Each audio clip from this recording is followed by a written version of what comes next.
우리 성경 말씀, 증언의 말씀처럼 고전 3장 말씀처럼 혹시 우리의 신앙의 삶이 연명치료하고 있는지, 아니면 영양가 많은 음식을 드심으로 튼튼하게 자라고 있는지, 다시 말합니다. 우리 신앙의 삶이 쑥쑥 자라지 못하고 연명치료하고 있는지, 영양가 많은 음식을 드심으로 장상불량을 향해 자라가는 그런 영적 경험이 있는지 다시 한번 숙고하는 시간 갖게 되기를 간절히 바랍니다. 이 아침 잠시 말씀을 드리고 시작하려고 합니다. 베드로전서 5장 8절의 말씀, 베드로전서 5장 8절의 말씀 9절까지 먼저 봉독하고 잠깐 말씀을 좀 드리겠습니다. 잘 아시는 말씀입니다. 베드로전서 5장 8절 9절을 제가 읽습니다. 근신하라, 깨어라. 근신하십시오. 깨어 있으십시오. 현대 성경의 번역입니다. 근신하라, 깨어라. 왜냐하면 너희 대적마귀가 우는 사자같이 두루다니며 택한 자까지 삼키기 위해서 두루다니고 있다. 그러한 말씀을 따라서 믿음과 순종으로 영적 성장을 하는 택함받은 사람까지라도 삼키기 위해서 사자같이 울고 있다라고 말합니다. 그러므로 너희는 믿음을 굳게 하여 저를 대적하라.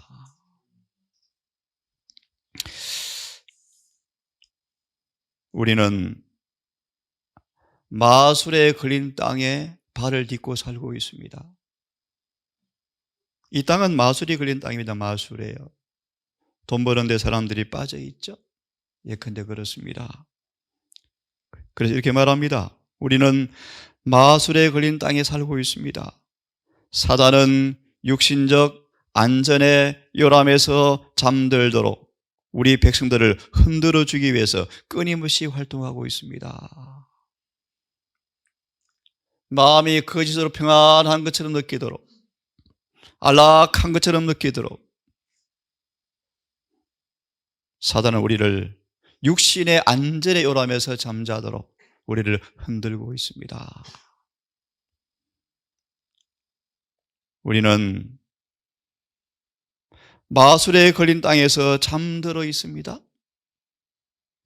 날이 가고 달이 가지만, 시간이 신속히 흘러가고 있지만 하나님도 미래도 하늘도 없는 것처럼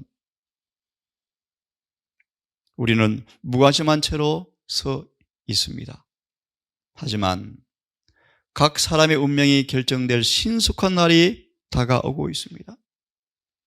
하늘의 책의 원장에 더럽혀진 기록을 아직도 가지고 있는지.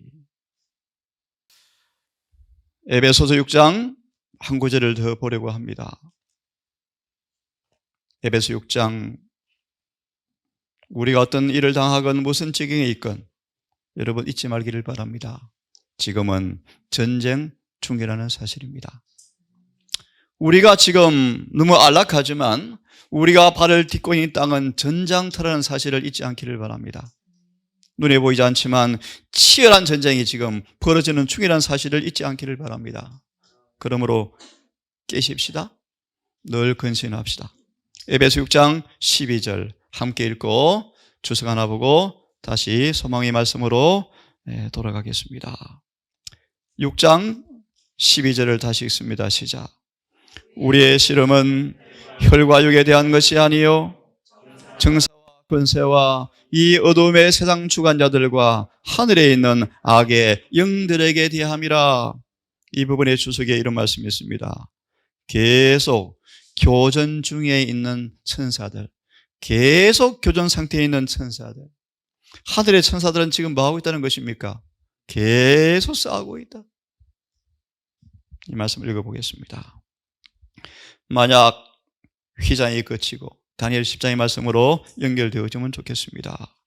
만약 휘장이 거치고 각 사람이 사단의 매혹적 간계로부터 땅의 거민들을 보호하기 위하여 그리고 그들의 부주의한 상태로부터 인해서 사단의 전략에 말려들어 길을 잃어버리지 않도록 하기 위해서 하늘 가족들이 계속 활동하고 있는 것을 볼 수가 있다면 그들은 자만심이나 자기 과시의 마음을 갖지 않을 것이다.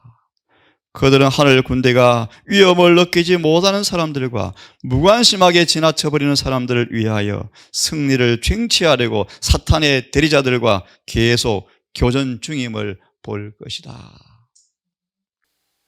혹시 우리 마음이 흐릿대가 느슨해지지 않도록 믿음의 꽃비를 바짝 쬐시고 지금도 전장터에서 치열한 전쟁 중이라는 사실을 잊지 마시고 오늘 장로님 기도처럼 우리 영혼의 깊은 회개와 성찰과 자아 비판과 영적인 거룩한 하나님과의 교제가 있는 하루가 되기를 간절히 소망합니다. 자, 이 아침 시대의 소망 246페이지 시대의 소망 246페이지 어제의 말씀 다음 선지자 다니엘이라는 말씀을 읽겠습니다. 선지자 다니엘이 하나님의 천사 앞에서 죽은 자처럼 쓰러지게 된 것도 바로 그 같은 하나님의 거룩한 임재 때문이었다. 그는 나의 아름다운 빛이 변하여 썩은 듯하였고 나의 힘이 다 없어졌다고 말하였다. 그와 같이 이사야도 여호와의 영광을 쳐다보고 이렇게 부르짖었다. 화로다 나여 망하게 되었도다. 나는 입술이 부정한 사람이요 입술이 부정한 백성 중에서 거하면서 만군의 여호와이신 왕을 배웠음이라. 연약함과 죄를 가진 인간이 신성의 완전함과 대조되어서 드러날 때 그는 전적으로 부족하고 부정하다는 것을 느꼈다. 하나님의 위대하심과 의미하심을 목도하도록 허용을 받았던 모든 사람들의 경우가 그러하였다. 베드로는 나를 떠나소서 나는 죄인으로소이다 라고 부르짖었으나 자신은 그분에게서 떠날 수가 없다는 것을 느끼면서 예수님의 발에 매달렸다. 구주께서는 무슨 말라?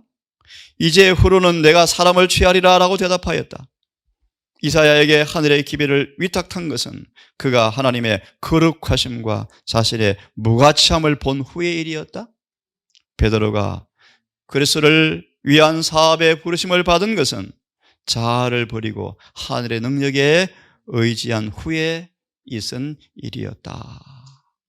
오늘 말씀을 중심으로 함께 좀 보려고 합니다. 성경에 흠이 없다 기록한 다니엘마저 사랑스러운 우리 구주의 신성의 모습을 보게 되었을 때 그는 고백합니다. 나는 썩은 듯하였고 나의 힘이 다 없어졌다. 관계됨의 말씀을 좀 함께 보려고 합니다. 정노의 계단 64페이지를 먼저 한번 펴셔서 이 말씀을 좀 보겠습니다. 정노의 계단 29페이지를 다시 먼저 보겠습니다. 29페이지를 다시 읽고 64페이지로 다시 읽겠습니다. 폈습니까?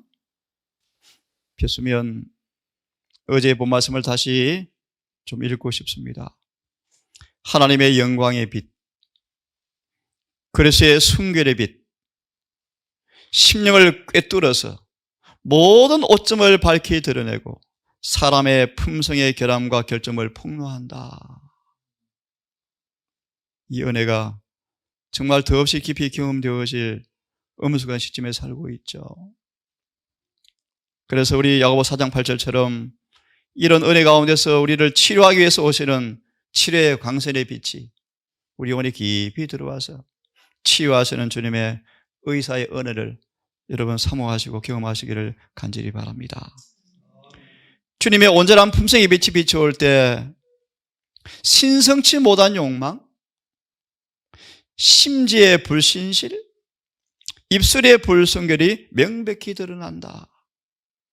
하나님의 율법을 무시함으로 하나님께 불충성한 죄인의 행실이 자신의 눈앞에 드러나게 되어지고 그의 마음은 하나님의 신에 감찰하시는 감화를 받아 찔림을 받고 통회하게 될 것이다.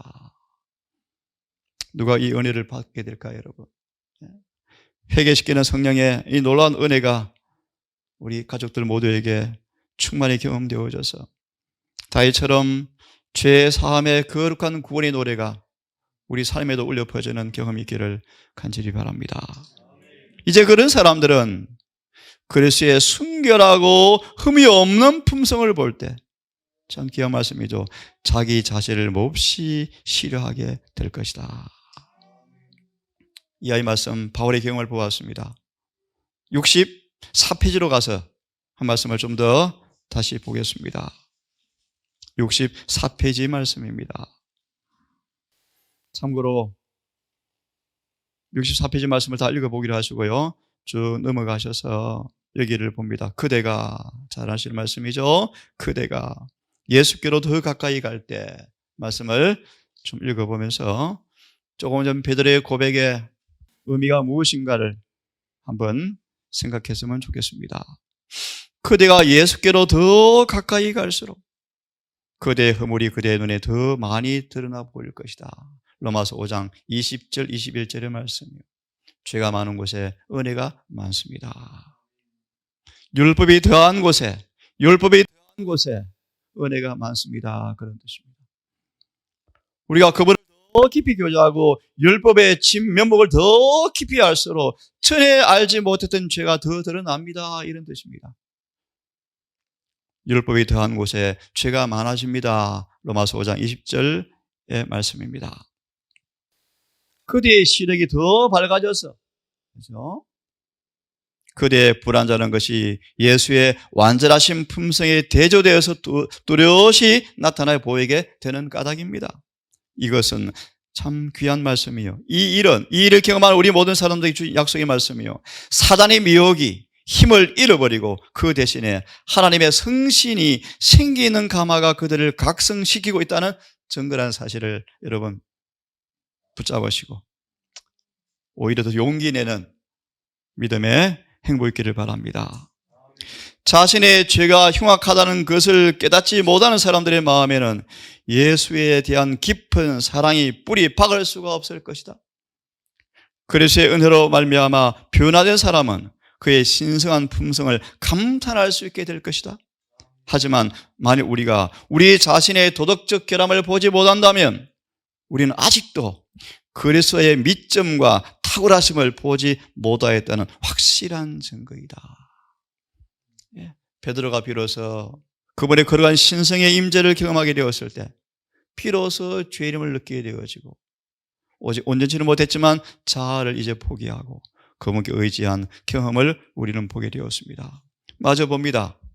그러므로 우리가 우리 자신에게 자랑할 만한 것이 적다고 보면 볼수록 우리는 우리 구주의 무한하신 순결과 사랑 가운데서 존중할 만한 것을 보게 될 것이다. 사도 요한이 예수의 품성에 매료되어서 푹 빠져버렸죠. 그죠? 우리 자신의 죄가 중하다는 것을 깨닫게 될 때 우리는 사유하시는 자에게로 달려가게 될 것이다. 다음 주 설교는 제가 우리의 의원 되신 예수님을 한번 묵상하고 싶어요. 예수께서 우리가 어떻게 우리를 고치시는가, 우리를 어떻게 치료하시는가, 그런 부분을 안식이랑 묵상하려고 하는 생각이 들어집니다. 이렇게 죄가 중함을 깨닫게 될 때 우리를 용서하시는 자에게로 달려가게 될 것이다. 히브리 6장의 뒤에 언약에 대한 말씀이죠. 도피처로 가는 모습이죠. 사람이 자신의 속죄함을 깨닫고 그리스도께 손을 내밀 때 그는 당신의 능력을 나타내실 것이다. 아멘. 도움을 요구하는 느낌이 우리로 하여금 더욱 하나님과 그의 말씀에게로 이끌게 할수록 우리는 하나님의 품성에 대한 더 고상한 관찰을 하게 되어지고 그의 형상을 더욱더 완전히 반사하게 될 것이다. 이 정도의 계단에 나온 이 거룩한 말씀이요.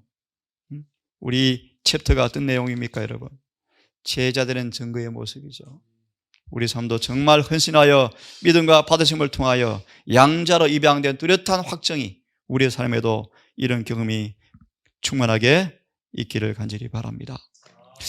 한 말씀만 더 보겠습니다. 이 말씀에 관련되어서 사도행적 561페이지 말씀, 이 완전히 관하여 이야기할 때 인용되어지는 그런 또 말씀입니다. 561페이지를 한번 펴보십시다. 승활한 한순간 한시간이라는 말씀의 부분은 읽어보기로 하시고 561페이지 한 말씀을 더 보겠습니다. 사도들과 선지자들 어느 누구도 죄가 없다라고 주장한 적이 없다. 이렇게 말할 수가 없죠. 나는 죄가 없습니다. 증언을 인용합니다. 과거에도 죄를 안 지은 사람처럼 누가 죄가 없다고 말할 수 있을까요? 그렇죠? 지금 주님과 밀접한 교제를 통하여 온전한 가운데 있다 하지만 나는 죄가 없다라고 누가 금방지게 말할 수 있을까요? 하나님과 가장 가까이 생애한 사람들, 고의로 악행을 하기보다 차라리 생명 자체까지 희생하고자 하는 사람들일지라도 하나님께서 가장 거룩한 빛과 능력으로 영화롭게 하신 사람들, 심지어 모세 같은 사람일지라도 이 말씀은 잘 이해하셔야 합니다. 번역을 잘못한 구절이 있습니다. 어떤 경우에 그들의 본성의 죄악이 충만함을 고백하였다. 이 말씀이요. 당연하죠. 그죠? 그들의 죄됨을 고백했다로 번역은 잘못되었고요. 그들의 본성의 죄악이 충만함을 고백하였다. 그렇죠? 우리의 완전은 육신의 완전이 아닙니다. 그죠? 우리의 인생의 그 본성이 없어지는 것이 아닙니다. 그죠? 그들은 육신을 순리하거나 자신을 의를 주장하지 않았으며 전적으로 그리스도의 의를 의지하였다. 그래서요, 정말 그분의 그런 임재를 느끼고 의리를 느끼는 사람일수록 그리스도를 바라보는 더 깊은 경지로 가는 사람들도 모두 다 그와 같을 것이다. 우리가 예수께 더 가까이 가면 갈수록 그분의 품성의 순결을 더욱 분명히 알면 알수록 죄가 얼마나 극악함을 알게 되어지고 자신들을 높일 마음이 더욱더 적어질 것이다. 그래서 다니엘이 나의 아름다움이 성경에는 다니엘을 흠이 없는 사람으로 기록하고 있죠. 그의 나 아름다움까지라도 신성의 영광 앞에 썩은 빛같이 내가 쓰러져 버렸습니다. 마저 읽겠습니다. 하나님을 향한 계속적인 영혼의 발돋움, 계속적이며 열렬한 죄에 대한 마음을 찢는 회개, 그분 앞에 마음을 겸비하게 하는 일이 계속 있을 것이다. 우리는 그리스도인적 경험에 있어서 진보의 매 발걸음마다 우리의 회개는 깊어질 것이다. 우리는 그리스도 안에서만 우리의 충분함이 있다는 것을 알 것이며 다음과 같은 사도 고백이 우리의 것이 되게 할 것이다. 내 속, 곧 내 육신에 선한 것이 거하지 아니하는 줄을 내가 압니다. 그러므로 오직 뭐만 자랑합니까? 십자가만 자랑합니다. 두 말씀만 더 보고 아침 마무리합시다. 이 베드로가 비로소 죄를 자각하고 비로소 자아를 버리는 그 일에 이제 첫 발을 딛게 되었을 때 그는 비로소 제자로 부르심을 받았다고 말합니다. 이 말씀 관계되어서 한두 말씀만 보고 마무리하겠습니다. 누가복음 12장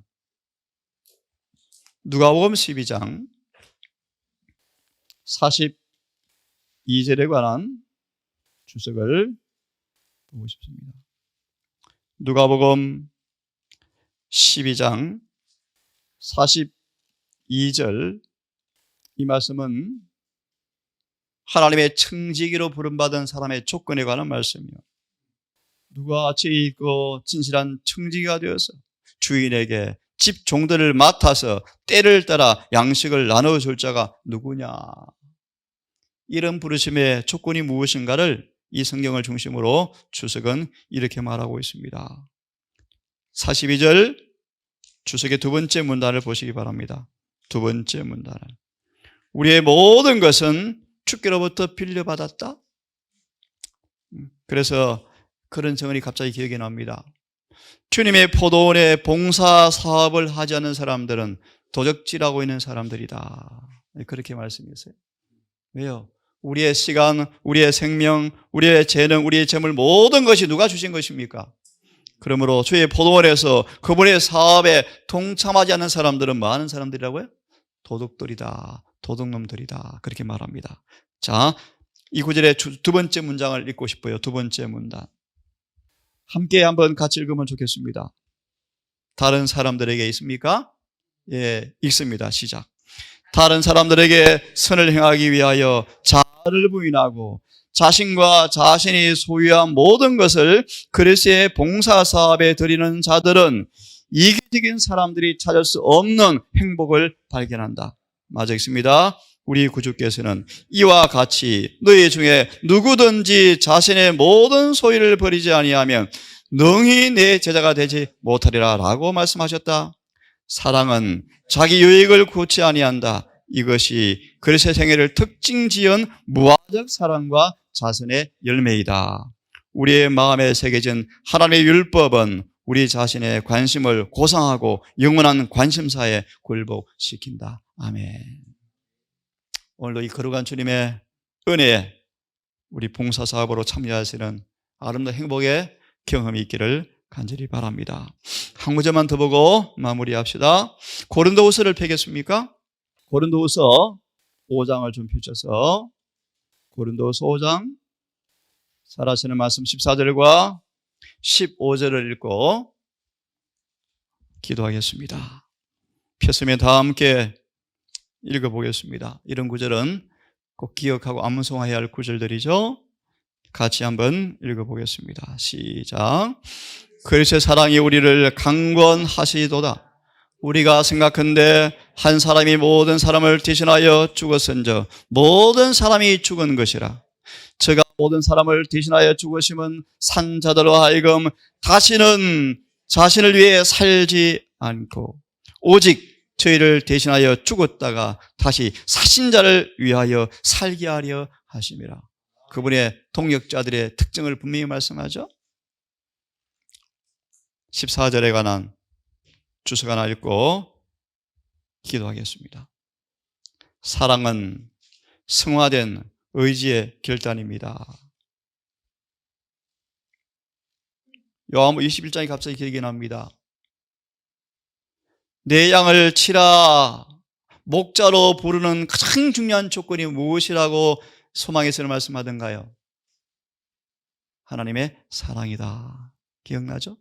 양을 치는 목자로 부름받은 필수 충분 조건이 사랑이다. 기억하시고 들으십시오. 필요한 것은 마음속에 있는 그리스도의 사랑이다. 자아가 십자가에 못 박힐 필요가 있다? 아직은 온전치 못했지만 베드로가 이제 자아를 부인한 것이 무엇인가? 회개가 무엇인가 조금 경험했다 그랬죠? 자아가 그리스도 안에 잠겨지면, 사라져버리면, 잠겨서 사라져버리면 이 말씀 앞에 우리 한번 깊이 숙고했으면 좋겠습니다. 즉시 참된 사랑이 우러나온다. 조금 전에 보았습니다. 이 사랑은 자세히 유익을 구하지 아니한다 그러죠. 그죠? 예. 참된 사랑은 그럼 그 사랑이 어떤 사랑인가? 감정, 충동이 아니고 승화된 의지의 결단이다. 이 말이 무슨 말인가? 계속 설명합니다. 그것은 감정 속에 있는 것이 아니고 온 마음과 영혼과 품성, 변화에 나타난다는 것입니다. 그 품성이 뭔가? 자아에 대하여 죽고 하나님을 향하여 살아있는 품성인데 우리의 주님이시여 우리의 구주께서는 우리의 자신을 그분께 달라고 요구하신다? 함께 읽습니다. 시작. 자아를 하나님께 굴복시키는 것이 그분이 요구하시는 것의 전부이다. 그분이 적당하다고 여기실 때 쓰시도록 우리 자신을 그분께 드리는 것을 말한다. 우리가 온전히 굴복하는 지점에까지 나아가 비로소 어느 곳에서나 행복하고 유용하게 그리고 성공적으로 일할 수가 있을 것이다. 베드로가 비로소 자아를 부인하고 그분의 능력을 신뢰한 다음 부름을 받았다라는 말씀처럼 여러분도 이런 놀라운 부르심과 택하심이 우리의 삶에도 동일하게 경험되어지기를 바라면서 말씀을 마치겠습니다. 이 생에 지치고 피곤하여 낙심하며 무익한 인생의 낙을 살다가 그냥 흙으로 갈 이 베드로를 주님께서 찾아오셔서 당신의 거룩한 임재 앞에 죄인임을 자각케 하시고 비로소 베드로가 그 불신의 수치를 느끼며 자신을 혐오하며 자아를 부인하는 경험이 있은 후에야 제자로 부름받은 사실을 보게 되었습니다. 아버지, 우리의 삶의 지난날 동일한 부르심이 있어 왔고 매일 주님의 부르심이 있어 옴을 아버지 감사합니다.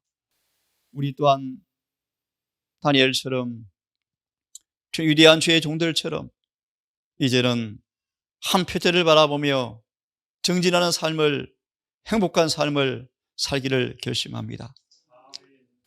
세상 물결을 거슬려 마치 연어처럼 하늘 향해 돌진하는 발돋움이 오늘도 우리의 삶 속에서 끊이지 않게 되기를 결심합니다. 주님, 마음의 흐릿대를 졸라매고 신을 신고 투구를 신고 투구를 쓰고 전신갑주를 입고 우리가 발을 딛고 있는 땅이 치열한 전쟁 중이며 교전 중이라는 사실을 잊지 말고 오늘도 어느 편에 서서 싸울지를 선택하고 결심하는 매일 매 시간 이루어지게 해 주시옵소서. 아버지, 특별히 그리운 부모를 향해 찾아온 또 귀한 청년들이 있습니다. 이곳에 가는 짧은 또 시간 동안 부모로부터 이 동산의 거룩한 가마를 통하여 그들의 마음에 은혜를 꼭 받게 하시고 아버지, 또 오늘 이곳을 또 향해 올 또 가족들이 있다면 이곳에서 머무는 동안에 하늘의 신성의 미가 무엇인가를 느끼는 은혜 맛보게 인도해 주시옵소서. 아버지, 오늘 한 날도 해가 지도록 우리 순례자라는 사실을 잊지 말고 하늘에 가는 발걸음 절대 늦추지 말며 믿음과 순종의 경주를 다하는 지혜로운 주의 종들 되게 인도해 주시옵소서. 주여, 오랜만에 먼 곳에서 또 귀한 아들, 딸 한 부부와 아이가 함께 왔습니다. 아버지, 이곳에 성도의 교제를 통하여 좋은 쉼을 누리고 사랑을 맛보고 갈 수 있도록 인도해 주시옵소서. 오늘 남은 시간도 주님께 맡기며 우리를 사랑하시는 예수님 이름 의지하여 기도드리옵나이다.